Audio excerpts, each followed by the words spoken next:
تاکہ ہمیں جانکاری بھی ہو اور ہم اس طرح کی بدعات اور خرافات سے بچ سکیں۔ نمبر 1، 22 رجب کو ایک غلط اور جھوٹ پر مبنی اسٹوری کے ذریعے سے اور ایک امام کی طرف نسبت کے ذریعے سے ایک نظر و نیاز کا ایک ڈھونگ رچا گیا، جس کا نام، جس کو کونڈا ہم کہتے ہیں، کونڈا بھرنا ہم کہتے ہیں، اس کا شریعت سے، دین سے، اسلام سے، قرآن سے، اللہ کے احکامات سے کوئی تعلق نہیں۔ اور جس امام کی طرف اس کو منسوب کیا جاتا ہے، امام جعفر رحمہ اللہ کی طرف، اس امام سے بھی اس کا کوئی تعلق نہیں ہے۔ ایک فرقہ ہے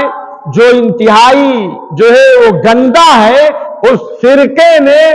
اپنی کانسپریسی کے ذریعے سے، اپنی چال بازی کے ذریعے سے، اپنے دجل اور اپنے فراڈ کے ذریعے سے، اپنی مکاری اور اپنی عیاری کے ذریعے سے مسلمانوں کو یہ بتا دیا کہ 22 رجب کو جب آپ کونڈا بھریں گے یا اس میں نظر و نیاز مانیں گے، جو منت آپ مانیں گے، جو نیاز آپ مانیں گے، اسے خدا کی طرف سے ضرور پورا کر دیا جائے گا۔ اور یہ بھی کہا گیا کہ جو آدمی کرے گا اگر اس کی نظر پوری نہ ہو تو جھوٹے لوگوں نے یہ بھی کہا کہ اس امام نے جس کی طرف منسوب کیا جاتا ہے، اس امام نے یہ کہا کہ قیامت میں آ کے میرا دامن پکڑ لینا اگر تمہاری نظر اور تمہاری منت وہ پوری نہ ہو۔ لیکن اس کا کوئی ثبوت دور دور تک اسلام اور اسلامی شریعت سے نہیں۔